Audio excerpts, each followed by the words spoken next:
Ice as का अंत, एक नई दुनिया की शुरुआत। सोचो, तुम किसी ऐसे समय में खड़े हो जहां चारों तरफ सिर्फ बर्फ ही बर्फ है, सफेद, अंतहीन, ठंडी और बेरहम। यह दुनिया किसी सपने की तरह लग सकती है, लेकिन यह एक कठोर सच्चाई थी। हवा इतनी सर्द थी कि हर सांस लेते ही सीने में एक अजीब सी जलन महसूस होती थी। ऐसा लगता था जैसे यह ठंड शरीर के साथ साथ आत्मा को भी जमा देगी। सूरज आसमान में तो था, लेकिन उसकी रोशनी फीकी पड़ चुकी थी। उसकी किरणें इस बर्फीली दुनिया को पिघलाने के लिए नाकाफी थीं। चारों ओर सिर्फ एक ही आवाज गूंजती थी, बर्फीली हवाओं की सनसनाहट। यह हवाएं इतनी तेज थीं कि कभी-कभी ऐसा लगता था जैसे वे धरती की हर चीज को मिटा देना चाहती हैं। इस बर्फीले साम्राज्य में कुछ जीव अब भी संघर्ष कर रहे थे। विशाल मैमथ अपने भारी शरीर के साथ धीरे धीरे चलते थे। उनकी मोटी ऊन पर बर्फ की परत जम चुकी थी, लेकिन उन्होंने रुकना नहीं सीखा था। उनके लंबे घुमावदार हाथी दांत किसी युद्ध के योद्धा की तरह चमकते थे। उनके इर्द गिर्द धुंधली परछाइयां घूम रही थीं। ये थे साबर टूथ टाइगर, जो इस बर्फीली दुनिया के सबसे खतरनाक शिकारी थे। उनके लंबे नुकीले दांत किसी मौत के फरमान की तरह चमकते थे। उनकी पीली आंखें शिकार की तलाश में लगातार इधर उधर घूम रही थीं। वे भूखे थे। और फिर इंसान थे, छोटे छोटे समूहों में बंटे हुए, गुफाओं में दुबके, आग के सहारे खुद को जिंदा रखने की कोशिश करते हुए। उनके शरीर ठंड से कांप रहे थे, लेकिन उनकी आंखों में कुछ और था। डर के साथ साथ वहां एक जिद थी, एक उम्मीद थी, एक जज्बा था जीवित रहने का। वे शिकार करते थे, आग जलाते थे, अपने परिवार को सुरक्षित रखते थे। हर दिन उनके लिए एक नई जंग थी। हर रात अनिश्चितता से भरी होती थी, लेकिन वे डटे हुए थे। फिर कुछ बदलने लगा। धीरे धीरे सूरज की रोशनी तेज होने लगी। पहले जहां बर्फ पर सिर्फ हल्की परछाइयां बनती थीं, अब वहां हल्की हल्की चमक दिखने लगी। बर्फ की सतह पर छोटी छोटी दरारें उभरने लगीं। फिर उनमें से पानी रिसने लगा। धीरे धीरे छोटी छोटी धाराएं बन गईं। ये धाराएं आगे बढ़ीं और फिर नदियों का जन्म हुआ। हवा अब उतनी बेरहम नहीं थी, उसमें हल्की गर्माहट घुलने लगी थी। यह गर्माहट सिर्फ शरीर में नहीं, बल्कि दिलों में भी महसूस हो रही थी। इंसानों ने इसे महसूस किया, जानवरों ने इसे महसूस किया। धरती खुद बदल रही थी। पहाड़ों की चोटियों से बर्फ के टुकड़े गिरने लगे, बर्फ की मोटी परतें दरकने लगीं।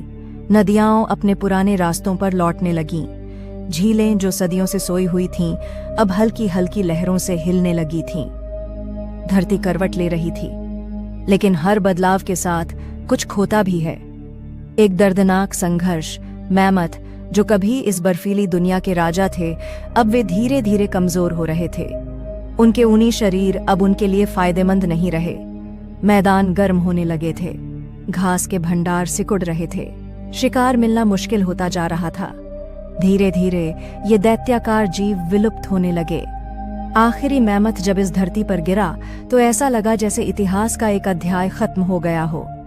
साबर टूथ टाइगर, जिसे कभी इस धरती पर कोई टक्कर नहीं दे सकता था, वह भी संघर्ष कर रहा था। यह शिकारी बर्फीली जमीनों में माहिर था, लेकिन यह नई दुनिया उसके लिए अनजान थी। यहाँ शिकार नए थे, हालात अलग थे, उसे नए तरीके सीखने थे, लेकिन वह नहीं सीख सका। और जो नहीं बदलता वह मिट जाता है। पर कुछ जीव बदल गए। हिरण तेजी से दौड़ने लगे, भेड़िए नए इलाकों में फैल गए, भालू ने बर्फ से निकलकर जंगलों में रहना सीख लिया। छोटे जीवों ने अपने आहार को बदला, रहने की जगह बदली और वे बच गए। और इंसान, उसने भी बदलना सीखा। एक नई सुबह, एक नई दुनिया। अब गुफाएं जरूरी नहीं थीं। इंसान खुले मैदानों में रहने लगा, लेकिन अब एक नई चुनौती थी। भोजन, शिकार करना मुश्किल हो चुका था। बड़े जानवर या तो विलुप्त हो रहे थे या बहुत कम बचे थे। अब इंसान को कुछ नया सोचना था। उसने सोचा, उसने बीज बोना शुरू किया। उसने देखा कि जमीन में कुछ ऐसा था जो जीवन को जन्म दे सकता था। धीरे धीरे उसने सीखा कि जमीन से भोजन उगाया जा सकता है। अब उसे शिकार पर पूरी तरह निर्भर रहने की जरूरत नहीं थी। फिर उसने जानवरों को पालतू बनाना सीखा। कुत्ते, गाय, बकरियां, भेड़ें।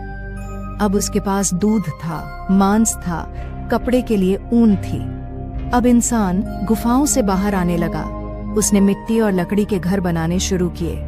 धीरे धीरे छोटे छोटे गांव बसने लगे। फिर गांव बड़े हुए, कस्बे बने, फिर कस्बों से नगर बने और इंसान ने एक नई दुनिया की नींव रखी।